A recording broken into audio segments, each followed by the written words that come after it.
कैसे प्रमाण दिया? कहा धुंधकारी का उपाख्यान बताया। आप सब कथा प्रसंग जानते हैं, छोटा सा इशारा करके आगे बढ़ूं।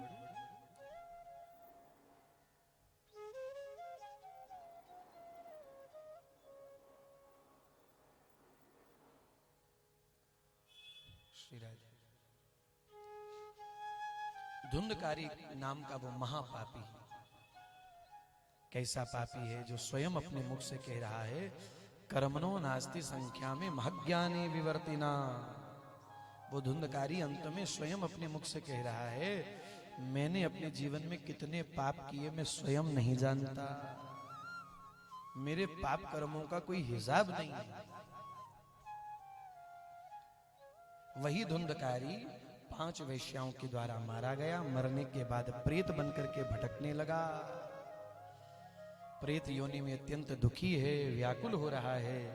तब श्री गौकर्ण जी महाराज ने धुंधकारी के उद्धार के लिए श्रीमद् भागवत कथा का अनुष्ठान किया और भागवत जी की कृपा से धुंधकारी भगवान के धाम को प्राप्त हो गया, उद्धार हो गया धुंधकारी का। और जाते जाते कह गया धन्यम भागवती वार्ता प्रेत पीड़ा विनाशिनी सप्तोयपि तथा धन्य कृष्ण लोक फलप्रद।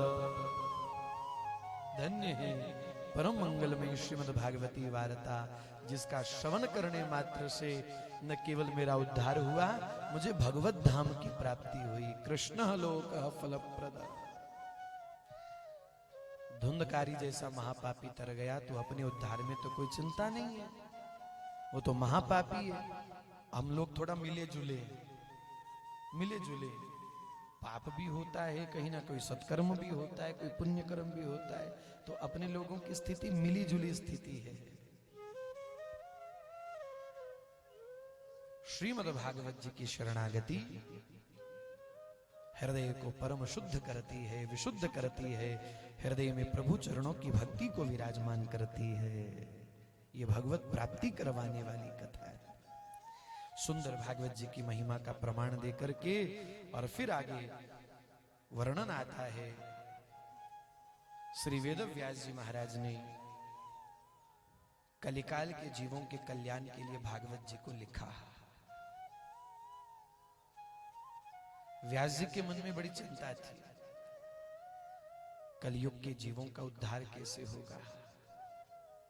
ये कलयुग का जीव ये ठगा हुआ जीव है, कलयुग सबको ठगता रहेगा और कलयुग के द्वारा ठगे हुए इन कलिकाल के जीवों का उद्धार कैसे होगा, इनका कल्याण कैसे होगा।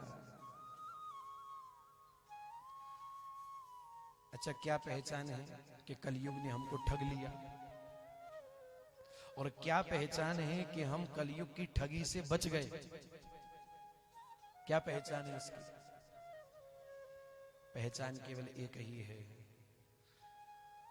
भगवान के नाम में यदि आपकी रुचि नहीं है, भगवान नाम में यदि आपकी आसक्ति नहीं है, भगवान नाम में, भगवत कथा में, साधु पुरुषों की सेवा में, ठाकुर जी की सेवा में, सत्संग के प्रति आपकी आसक्ति नहीं है, समझ लीजिए कलयुग के द्वारा आप ठगे गए, ठग लिया कलयुग ने आपको। संत रैदास जी अपनी वाणी में बड़ी प्यारी एक बात कहते हैं, कहे रविदास सबे जग लुटिया हम तो एक राम कही छुटिया। इस माया ठगनी ने सारे संसार को ठग लिया। तो किसी ने कहा बाबा आप तो बड़ी मस्ती में बैठे हो, आपको देख करके तो नहीं लगता कि इस माया ने, कलयुग ने आपको ठगा है। सबको ठगा तो आप कैसे बच गए? कहा हम तो एक राम कही छुटिया। राम नाम का आश्रय लेने वाला, भगवान नाम का आश्रय लेने वाले को ये कलिकाल कभी ठग नहीं सकता।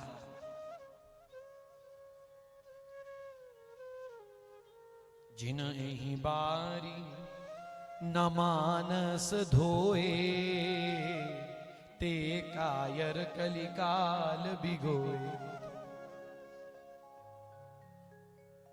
स्थिति कैसी है? जैसी एक मृग तृष्णा है। बंधुओं, जैसे रेतीले रेगिस्तान में कोई प्यासा हिरण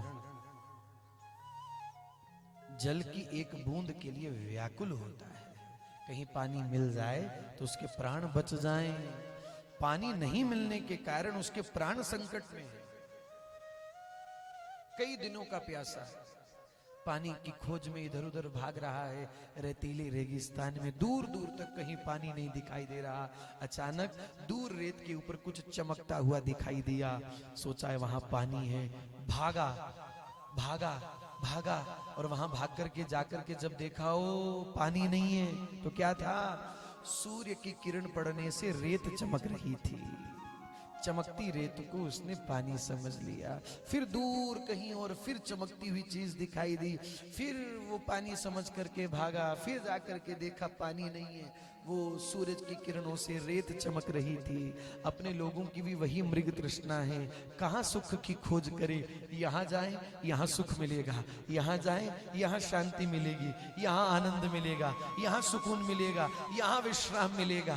और जगत की चकाचौंध में, जगत के रेतीले रेगिस्तान में भागे ही जा रहे हैं, भागे ही जा रहे हैं सुख की खोज के लिए, आनंद की खोज के लिए। दूर से कहीं ना कहीं सुख का अनुभव हो रहा है, दिखाई दे रहा है, तो भागे। लेकिन वहां पहुंच करके देखा नहीं नहीं नहीं, सुख नहीं है, आनंद नहीं है। जगत में जो हम सुख ढूंढ रहे थे, आनंद ढूंढ रहे थे, ये तो थोड़ी देर का हमारे मन का एक वहम था। जैसे हिरण को वहम हो जाता है सूरज की किरणें पड़ने से रेत चमकने लगती है, वैसे वहम जीव को हो रहा है। माया की चकाचौंध से जगत के व्यवहार में जहां कहीं हमको थोड़ा बहुत सुख का अनुभव हो रहा है, यथार्थ में वो सुख है नहीं, तो क्या है? मन का वहम है। जैसे हिरण को वहम होता है, वैसे ही अपने मन को भी वहम हो रहा है।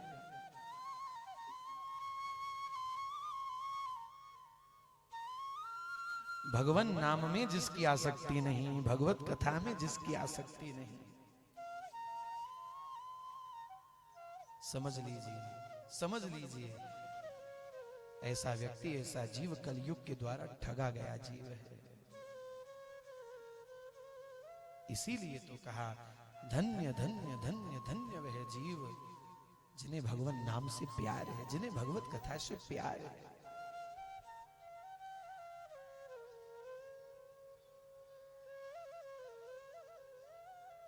ऐसे जीवों के लिए तो हमारे महापुरुष कहते हैं, फिर कहा करेगी माया बेचारी। जो प्रभु के हो गए, जो हरि के हो गए, जो हरि के दास हो गए, जो हरि चरणों में शरणागत हो गए, आसक्त हो गए, ऐसे के लिए, ऐसे वैष्णव भक्तों के लिए अरे कहा करेगी माया बेचारी। माया क्या बिगाड़ेगी उनका? कलयुग क्या बिगाड़ेगा उनका?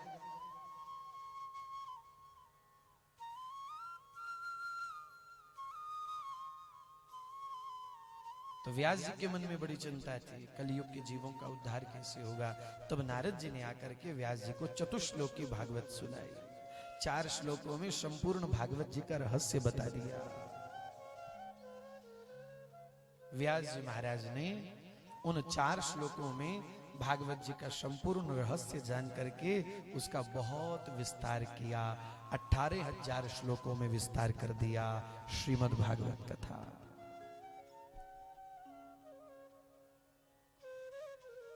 बंधुओं, श्रीमद् भागवत व्यास जी की अंतिम रचना है, सबसे आखिरी रचना।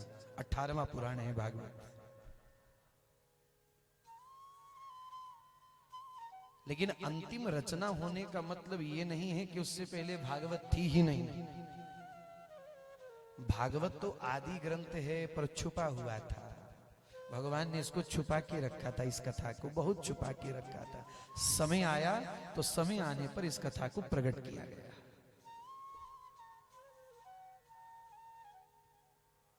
समस्त वेद भागवत की महिमा गा रहे हैं। भागवत जी से पहले लिखे गए शास्त्रों में, पुराणों में भागवत जी की महिमा है।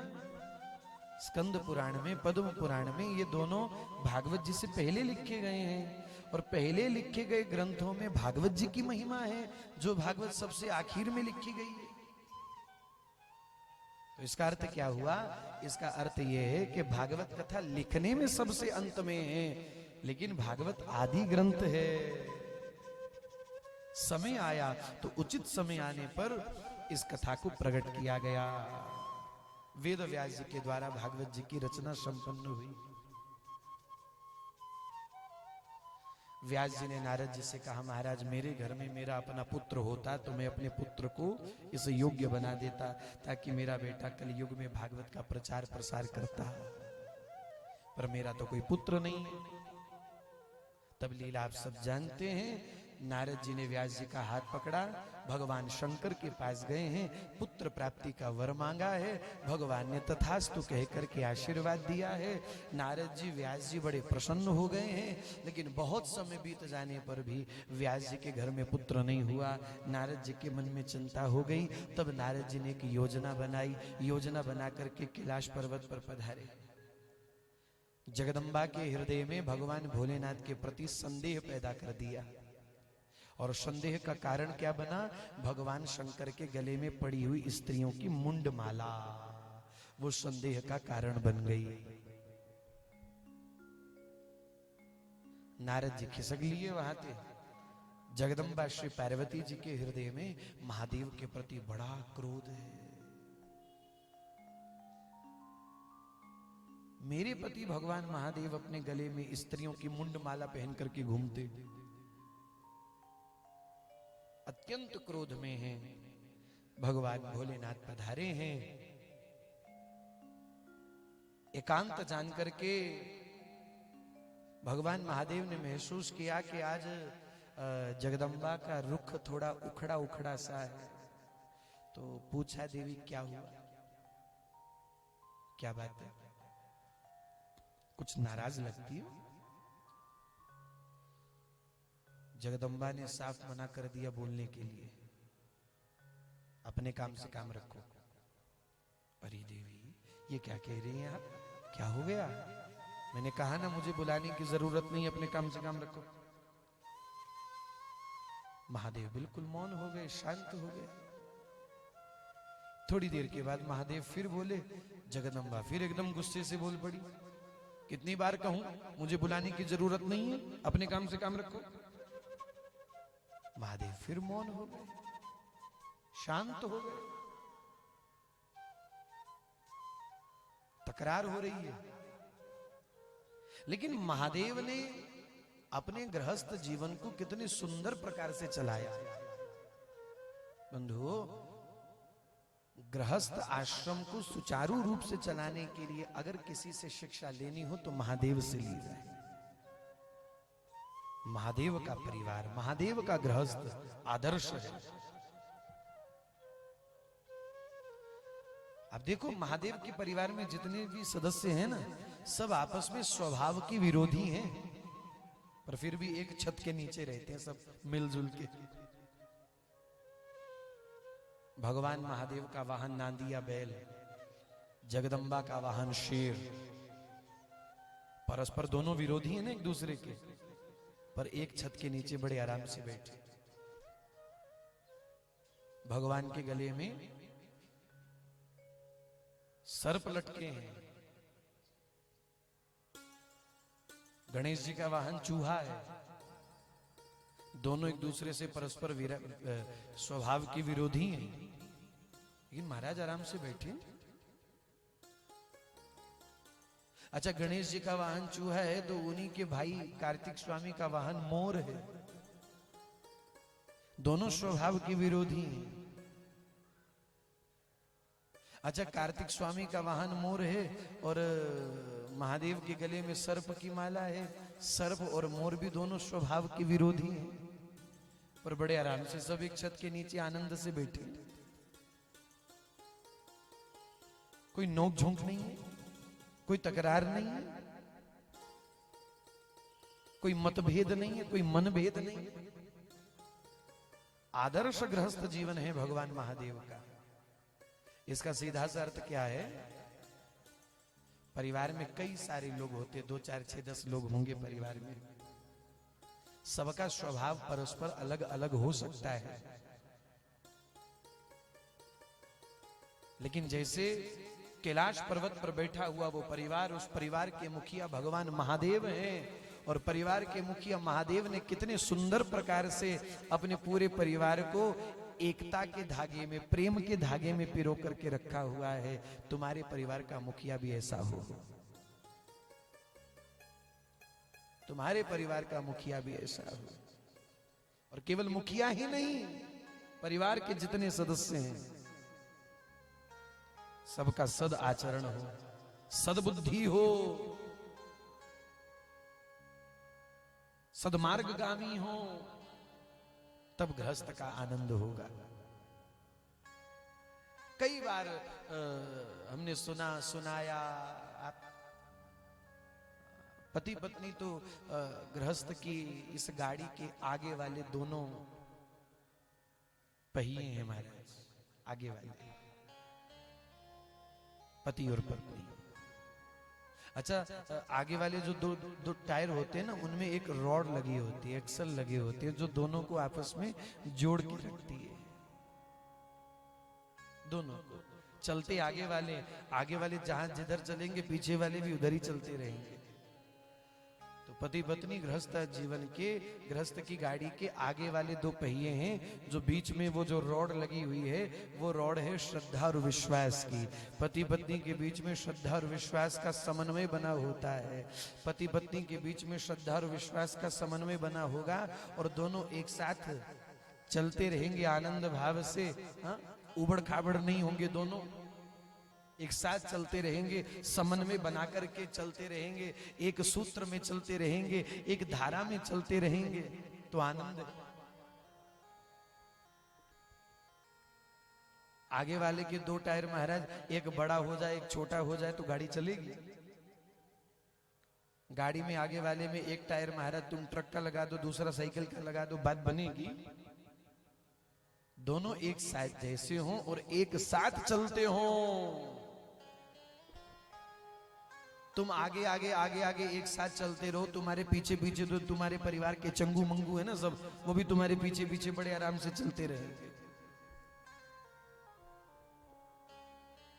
यदि तुम सही नहीं चल रहे हो तो इस बात की उम्मीद करना कि मेरा परिवार बहुत सन्मार्ग पर चलेगा, आदर्श बनेगा, सन्मार्गी होगा, सत्य आचरण करने वाला होगा, ऐसी उम्मीद करना फिर बेकार की बात है। हाँ, तुम अपने परिवार से ऐसी उम्मीद कर सकते हो अगर तुम आगे बहुत सुंदर प्रकार से चल रहे हो, समन्वय बिठा करके चल रहे हो। भवानी शंकरो वंदे श्रद्धा विश्वास रूपिणो। यह गृहस्थ कैसे चलता है? यह श्रद्धा और विश्वास के आधार पर चलता है। बाकी कभी कभी मीठी मीठी नोक झोंक हो जाना बहुत बढ़िया बात है, होना भी चाहिए। एक माता बोली, महाराज पति बड़ा गुस्सा करते हैं, थोड़ा इनको समझाओ कि थोड़ा ठंडक रखा करें, थोड़ा स्वभाव पे कंट्रोल करें। मैंने कहा कोई दिक्कत नहीं है माता, घर में थोड़ा थोड़ा रौनक मेला चलता रहना चाहिए, अच्छी बात है।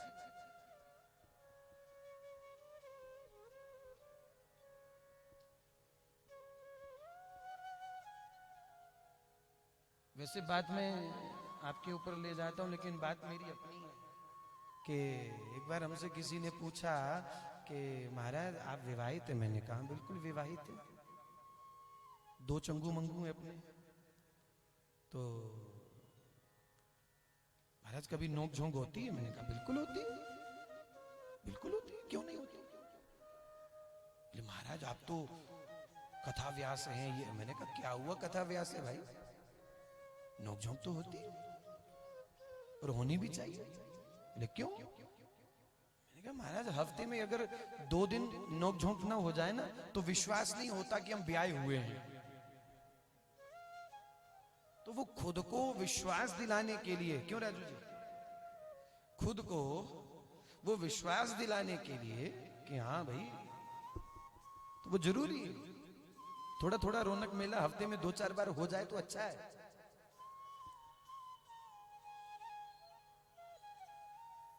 लेकिन यहां महापुरुषों की एक बात सदा याद रखो, एक ने कही दूजे ने मानी, नानक कहे सब ज्ञानी। मतभेद हो सकते हैं परिवार में, मनभेद ना हो जाए। सबके मत अलग अलग हो सकते हैं, सावधान, परिवार में सबके मन अलग अलग ना हो जाए। मन सबका एक रहे तो अच्छा है। आज परिवार क्यों बिखर रहे हैं? परिवार में मतभेद भी है और परिवार में मनभेद भी है। आज परिवार किस लिए बिखर रहे हैं? क्योंकि मन बट गए सबके। बेटा दिल की बात बाप से नहीं कह पाता, बाप दिल की बात बेटे से नहीं कह पाता। क्यों नहीं कह पाता? क्योंकि मन बट गए हैं, मन एक नहीं है। और जब मन एक नहीं होगा तो परिवार तंदुरुस्त कैसे रहेगा? आज के परिवार बीमार हो चुके हैं और बीमार होकर के परिवार लड़खड़ा रहे हैं, क्योंकि मन बटे हुए हैं आपस में। और मुझे ऐसा लगता है कि मन बटने का सबसे बड़ा कारण क्या है? हमारे जीवन में सत्संग का नितांत अभाव है, संस्कारों का नितांत अभाव है। जब सत्संग का हमारे जीवन में अभाव होगा तो मन बटेंगे, क्योंकि सत्संग संस्कारों का निर्माण करता है। संस्कार एकता का निर्माण करती है, अखंडता का निर्माण करती है। आज तुम्हारा जीवन खंड खंड हुआ जा रहा है, तुम्हारा परिवार खंड खंड हुआ जा रहा है। क्यों? एकता नहीं है। एकता क्यों नहीं है? क्योंकि संस्कार नहीं है। और संस्कार क्यों नहीं है? क्योंकि तुम्हारे जीवन में सत्संग नहीं है।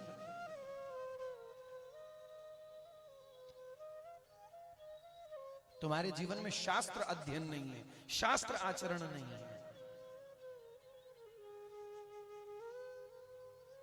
ये दो भाई भाई क्यों लड़ रहे हैं? रामचरितमानस में भरत राम का प्यार देखा होता तो ये दो भाई ना लड़ते, ना लड़ते। ये सास बहू क्यों झगड़ रही हैं? क्योंकि इन्होंने रामचरितमानस में कौशल्या और सीता का संवाद नहीं पढ़ा हुआ है, इसलिए दोनों झगड़ रही हैं। ये बाप बेटा क्यों लड़ रहे हैं आपस में? अरे अरे कल की बात है भाई, हमारे पंजाब की बात है। कल एक बेटे ने अपने बाप के सर में 6 गोलियां मारी। संगरूर के पास की बात है। क्यों मारी? बेटा कह रहा था प्रॉपर्टी मेरे नाम करवाओ। बाप कहता अभी तू काबिल नहीं है, जिस दिन काबिल हो जाएगा सब तेरे नाम करवा दूंगा। मैंने कौन सा साथ में लेके जाना? एक ही एक बेटा है, अरे सब तेरा ही है, पर जिस दिन काबिल हो जाएगा, संभालने के योग्य हो जाएगा, उस दिन सब तेरे नाम करवा दूंगा। तेरे बिना कहे तेरे नाम सब करवा दूंगा। पर औलाद इतनी नालायक निकली, गुस्से में आके बेटे ने बाप के सर में 6 गोली मार दी। ये बाप बेटा क्यों झगड़ रहे हैं? रामचरितमानस का दशरथ और राम का संवाद इन्होंने नहीं देखा है, नहीं पढ़ा। तुमने रामायण छोड़ी, तुमने गीता छोड़ी, तुमने भागवत छोड़ी, तुमने शास्त्र छोड़े, तुमने सत्संग छोड़ा, तुमने भजन छोड़ा, तुमने कथा छोड़ी, तो कहां से संस्कारों का निर्माण होगा? संस्कारों का निर्माण यहीं से तो होता है।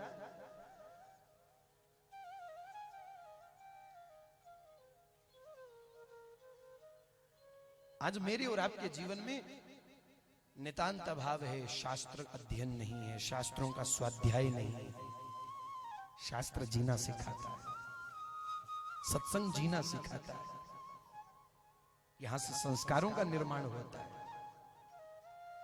आज परिवार अगर बिखर रहे हैं, आज मेरे देश के परिवारों की अगर ऐसी दयनीय स्थिति बन रही है, इसका सीधा सीधा सीधा सीधा एकमात्र प्रमाण यही है, आपके और हमारे जीवन में सत्संग का नितांत अभाव है, नितांत कमी है, बड़ी भारी कमी है।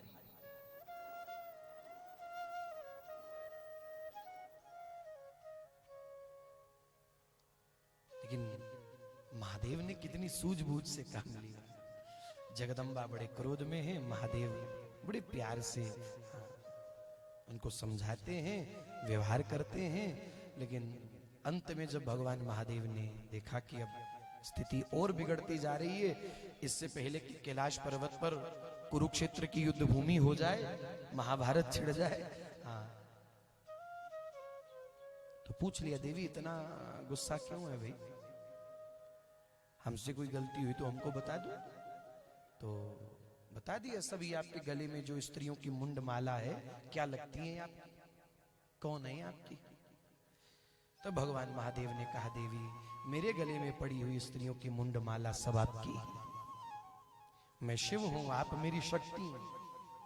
शिव शक्ति का संबंध जन्म जन्मों का है। जब जब आपका शरीर शांत होता है तब तब मैं जलती हुई अग्नि में से आपका मुंड उठा के अपने गले में धारण कर लेता हूं।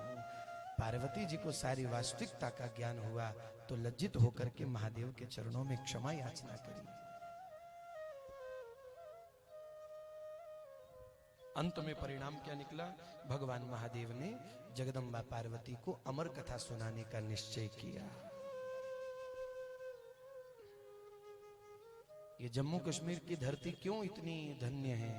क्यों धन्य है? किस लिए? ऊंचे शिखर पर मां भगवती बैठी हैं। मां भगवती यहां विराजमान है और केवल विराजमान नहीं है, मां यहां बैठकर के तपस्या कर रही है। यहां बैठकर के मां तपस्या कर रही। हमने ऐसा संतों से सुना है।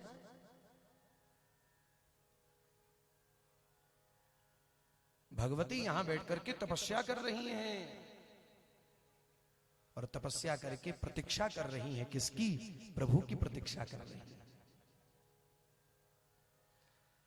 कलयुग के अंत में कल की अवतार होगा, भगवान का 24वां अवतार कल की अवतार होगा। तब कल की भगवान अवतार लेकर के सारे कलयुग का विनाश करते हुए तब यहां पधारेंगे। मां बेटी प्रतीक्षा कर रही। देखो, ये जो जम्मू कश्मीर की भूमि है, ये अमरनाथ धाम में, और ये सब इसको कैलाश खंड कहा जाता है। ये जो पर्वत श्रृंखला है इसको कैलाश खंड कहा जाता है। वो कैलाश जहां भगवान महादेव वास करते हैं,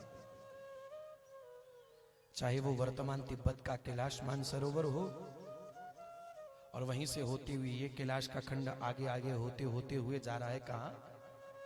वो हिमाचल। कैलाश खंड का वो दूसरा छोर जिसको मणि महेश कहते हैं, हिमाचल में चंबा के आगे, वो कैलाश खंड का दूसरा छोर है। कैलाश खंड का इधर का छोर कैलाश मानसरोवर जो तिब्बत में है, चाइना के अधीन आता है। तो एक प्रकार से देखा जाए तो ये पूरी जो जम्मू कश्मीर की भूमि है ना, ये भगवान शंकर का कैलाश खंड ही है। यहां स्वयं महादेव विराजमान है। अच्छा, जम्मू के जवाई भगवान कृष्ण भी हैं। भगवान कृष्ण जम्मू के जवाई हैं। वो तवी नदी के किनारे आज भी भगवान श्री कृष्ण का वो ससुराल, वो जामवंत की गुफा, जिस जामवंत की गुफा में आकर के भगवान श्री कृष्ण ने जामवती को स्वीकार किया था। जम्मू के जवाई श्री कृष्ण हैं। धन्य है ये जम्मू कश्मीर की भूमि। साक्षात मां भगवती विराजमान है। अनेक तीर्थ आपकी जम्मू कश्मीर की भूमि पर है। वो कश्मीर की घाटी, वो श्रीनगर की घाटी, जो भारत का मुकुट की मणि कहा गया है जिसको, उसी कश्यप, पूर्व नाम तो, मूल नाम तो कश्यप घाटी है, वर्तमान में नाम कश्मीर पड़ गया। कश्यप ऋषि की वो तपोस्थली है। भगवान महादेव ने जगदम्बा को साथ में लिया है, कश्यप घाटी में प्रस्थान किया है, और सुंदर गुफा में बैठकर के भगवान महादेव ने जगदम्बा को अमर कथा सुनाई है। अब भगवान को कोई पोथी किताब खोल करके देख देख करके पढ़ करके तो सुनाना नहीं था। भगवान शंकर तो श्री राम श्री कृष्ण की प्रत्येक लीला के प्रत्यक्षदर्शी हैं। राम लीला के प्रत्यक्षदर्शी हैं, कृष्ण लीला के प्रत्यक्षदर्शी हैं। नेत्र बंद किए और हृदय में जो भगवान की लीला विराजमान है, अपने हृदय में लीला का दर्शन करके महादेव सुनाने लगे हैं कथा। और कथा सुनाते सुनाते महादेव बड़े भाव में डूब गए। सुनते सुनते जगदम्बा को नींद आ गई, जगदम्बा सो गई हैं। शंकर बाबा 7 दिनों तक कथा सुनाते रहे। 7वें दिन जब कथा को विश्राम दिया, भगवान महादेव जोर से बोले, देवी बधाई हो, तुम अमर हो गई। तो जगदम्बा तो एकदम चौंक पड़ी, गहरी नींद में थी ना, एकदम चौंक गई, आंखें मसली, अंगड़ाई ली, उधर देखा, क्या हुआ प्रभु, हल्ला क्यों मचा रहे हैं? अरे देवी, आपने पूरी अमर कथा सुन ली, आप अमर हो गई। हाँ वो तो बात ठीक है, पहले ये बताओ, जब उद्धव आए थे वृंदावन में तो उद्धव ने गोपियों से क्या बोला? देवी मैंने कल कथा सुनाई थी आपको ये। हाँ आपने सुनाई होगी, मैंने नहीं सुनी। क्यों नहीं सुनी? हाँ, मैं सो गई थी। महादेव ने कहा, देवी ये कथा मेरे मुख से केवल एक बार निकलनी थी आपके लिए, सो करके आपने अवसर गवा दिया।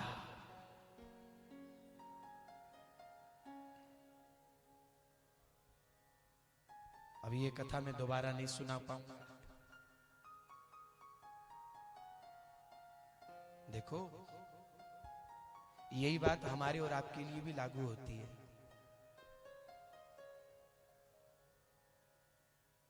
भगवती की कृपा से कटरा कोई बहुत छोटा नहीं है, बहुत बड़ा नहीं है तो बहुत छोटा भी नहीं है ना।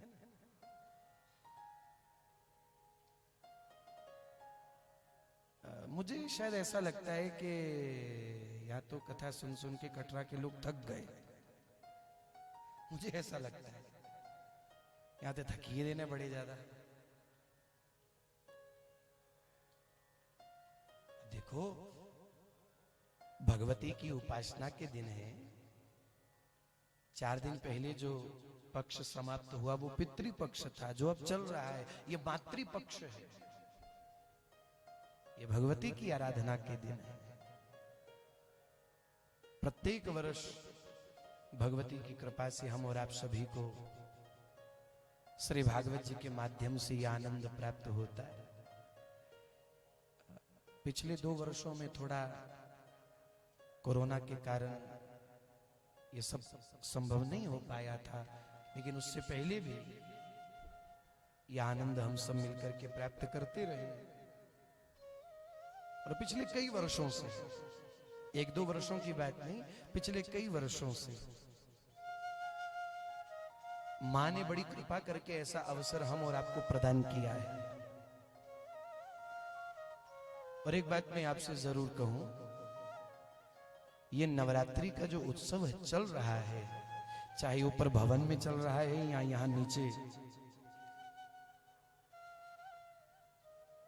मुझे ऐसा लगता है कि जो ऊपर उत्सव चल रहा है और ऊपर के उत्सव में जो लोग बैठे हुए हैं ना, वो माँ की गोद में बैठे हैं। हम लोग नीचे बैठे हैं, कहां? माँ के चरणों में बैठे हैं। हम माँ के चरणों में बैठे हैं। और भी नवरात्रि उत्सव को लेकर के जगह जगह कटरा में और भी अलग अलग जगह पर कोई ना कुछ उत्सव चल ही रहा है। ये 7 दिन, ये 9 दिन बड़ी कृपा से प्राप्त हुए हैं, बड़ी कृपा से। और मुझे ऐसा लगता है कि ये नवरात्रि का जो उत्सव है, ये श्राइन बोर्ड का उत्सव नहीं है, ये टूरिज्म डिपार्टमेंट का उत्सव नहीं है। ये उत्सव नवरात्रि के ये 9 दिन का महोत्सव मां के अपने घर का उत्सव है। ये मां के अपने घर का उत्सव है। और मां के अपने घर का उत्सव हो रहा है, और मां के अपने घर के उत्सव में हम लोग ना आवे तो मुझे ऐसा लगता है कि मां उदास होगी कि मेरे घर में उत्सव हो रहा है और ये लोग नहीं आए, मेरे घर के उत्सव में नहीं आए। चलो ठीक है, तुम मेरे घर के उत्सव में नहीं आए, मैं तुम्हारे घर के उत्सव में नहीं आती। अब देख लो जो करना है आपको, अब आगे आपकी मर्जी। तो माँ के घर का उत्सव, हाँ ये बात जरूर है कि माँ ने अपने घर के उत्सव के लिए श्राइन बोर्ड को निमित्त बना रखा है, टूरिज्म डिपार्टमेंट को निमित्त बना रखा है, राजू जी को निमित्त बनाया है, सरदारी लाल जी को निमित्त बनाया है, जो भी व्यवस्था में लगे हुए हैं उन सबको कहीं ना कहीं माँ ने अपने घर के उत्सव के लिए निमित्त बना रखा है। पर ये उत्सव ना मेरा है, ना आपका है, ना किसी व्यक्ति विशेष का है, ना किसी संस्था किसी संगठन का है। ये उत्सव माँ के अपने घर का उत्सव है और माँ के घर के उत्सव में माँ आप सबको बुला रही है। माँ ने आप सबको बुलाया है, इसलिए दूसरे दिन की कथा विश्राम होने पर जा रही है।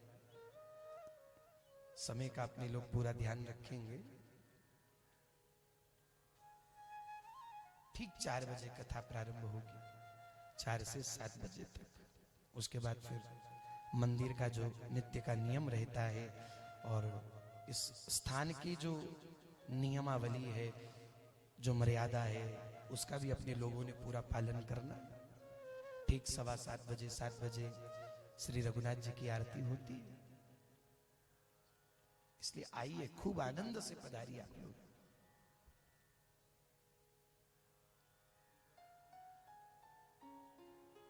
तो भगवान महादेव ने जगदम्बा से कहा, यदि आप सो रही थी तो फिर आवाज कौन कर रहा था, हुंगारे कौन भर रहा था। महादेव ने चारों ओर देखा, एक शुक बैठा हुआ था। इसी ने कथा सुनी है चोरी से, नहीं छोड़ूंगा इस शुक को। महादेव शुक को मारने के लिए चले हैं। सुखदेव जी वहां से उड़े हैं। व्यास पत्नी पिंगला के मुख के माध्यम से गर्भ में विराजमान हुए हैं और 12 वर्षों तक सुखदेव जी माता के गर्भ में विराजमान रहे। तो भगवान श्री कृष्ण ने आज्ञा करी है, शुक आप जन्म लीजिए, मेरी माया आपसे सदा परे रहेगी, आप मेरी माया के बंधन में नहीं बंधोगे, मैं आपको ये वचन देता हूं। श्री कृष्ण की आज्ञा होने पर श्री सुखदेव जी महाराज का जन्म हो गया 12 वर्षों के पश्चात। श्री सुखदेव भगवान की जय। श्री सुखदेव महाराज का यहाँ पर जन्म हुआ है। यद्यपि आज की कथा का जो क्रम है वो बहुत आगे तक जाना था प्रसंग की दृष्टि से, समय तो अपने पास उतना ही है, 4 से 7 3 घंटे का समय है, न उससे पहले न उसके बाद, क्योंकि स्थान की मर्यादा है और मर्यादा के अनुसार अपने को चलना है। और थोड़ा सा जो पहले हल्की सी माँ की प्रसन्नता हुई, उसके बाद में इंद्र देवता बोले मैं भी पीछे क्यों रहूं, मैं भी बड़ा खुश हूं, मैं भी बड़ा खुश हूं। तो इंद्र देवता थोड़े ज्यादा ही खुश हो गए, वो थोड़े ज्यादा ही हो गए। तो उसके कारण भी थोड़ा आज कथा में फिर विलंब हुआ। कल पहले दिन में विलंब हुआ था, आज फिर विलंब हो गया, लेकिन कोई बात नहीं। माँ के घर का उत्सव है ना, तो हर प्रकार से आप लोगों का भाव हमारी माँ को स्वीकार है, हर प्रकार से। तो आज दूसरे दिन की कथा को हम सब श्री सुखदेव जी के प्राकट्य के साथ यहीं पर विश्राम करते हैं। कल पुनः ठीक 4 बजे हम लोग फिर बैठेंगे कथा का आनंद लेने के लिए। आप सभी से प्रार्थना है, ठीक समय पर आप लोग पधारिएगा, ताकि कोई भी हम लोग कथा के प्रसंग से वंचित ना रहें। सुंदर सुंदर कथा प्रसंगों का हम सब लोग दर्शन करेंगे, श्रवण करेंगे। ठीक 4 बजे 3:30 बजे ये बच्चे सब हमारे चंगू मंगू बैठेंगे, हाँ, और ठीक 4 बजे व्यासपीठ से मंगलाचरण का प्रारंभ होगा। द्वितीय दिवस की चर्चा को यहीं पर विश्राम करते हुए आरती से पहले आओ 2 मिनट के लिए प्रेम भाव से भगवान नाम का संकीर्तन करें। जय राधा राधा राधा राधा राधा राधा राधा राधा राधा राधा राधा राधा राधा। जय जय राधा राधा राधा राधा राधा राधा राधा राधा राधा राधा राधा राधा राधा। जय राधा राधा राधा राधा राधा राधा राधा राधा राधा राधा राधा राधा राधा राधा राधा। जय हो राधा राधा राधा राधा राधा राधा राधा राधा राधा राधा। राधा राधा राधा राधा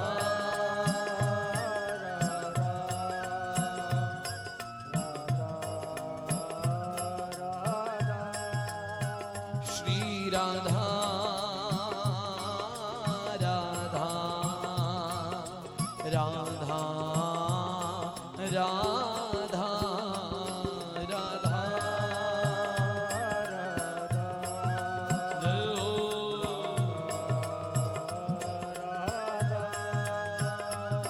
जय राधा राधा राधा राधा राधा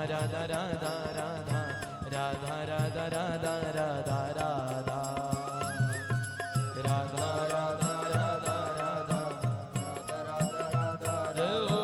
राधा राधा राधा राधा जय जय राधा राधा राधा राधा राधा राधा राधा राधा राधा राधा राधा राधा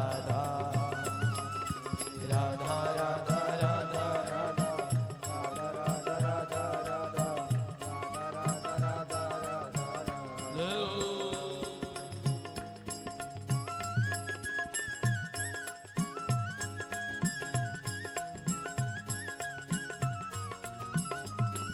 श्री राम है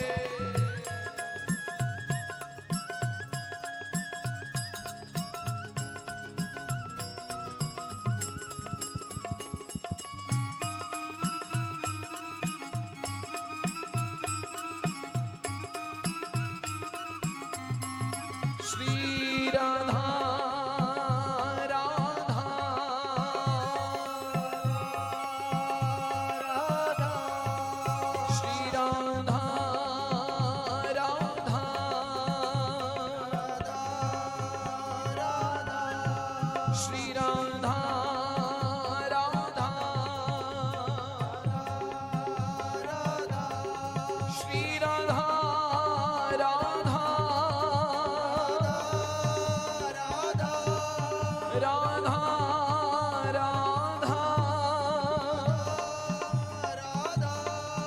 राधा राधा श्री राधा राधा राधा राधा श्री राधा राधा श्री राधा राधा राधा राधा जय जय श्री राधे जय जय श्री राधे जय जय श्री राधे श्री राधा गोविंद भगवान की श्री भगवती मैया की श्री सीताराम जी भगवान की श्री भागवत भगवान की। आइए भागवत जी की आरती का दर्शन करें।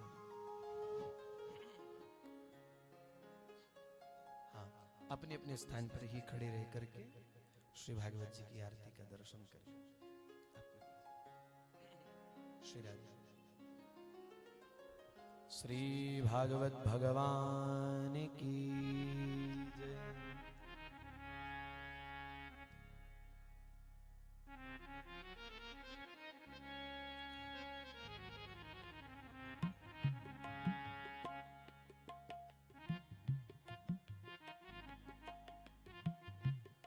श्री भागवत भगवान की आरती पापियों को पाप से है तारती। श्री भागवत भगवान की आरती पापियों को पाप से है तारती। ये अमर ग्रंथ ये मुक्ति पंथ ये पंचम वेद निराला है नव ज्योति जलाने वाला है। हरि नाम यही हरि ध्यान जग के मंगल की आरती, पापियों को पाप से है तार की। श्री भागवत भगवान की ये आरती, पापियों को पाप से है तार की। ये शांति गीत पावन पुनीत, पापों को मिटाने वाला है, हरि दर्श कराने वाला है। ये सुख करनी ये दुख हरनी, श्री मधुसूदन की आरती, पापियों को पाप से है तार की। श्री भागवत भगवान की आरती, पापियों को पाप से है तार की। ये शांति गीत पावन पुनीत, पापों को मिटाने वाला है, हरि दर्श कराने वाला है। श्री राम यही घनश्याम यही प्रभु की महिमा की आरती, पापियों को पाप से है तार की। श्री भागवत भगवान की आरती, पापियों को पाप से है तार की। हाँ, पापियों को पाप से है तारती, हाँ, पापियों को पाप से है तारती। श्री भागवत भगवान की। हरे कृष्ण कृष्ण कृष्ण हरे हरे, हरे राम राम राम हरे हरे। श्री नाम भगवान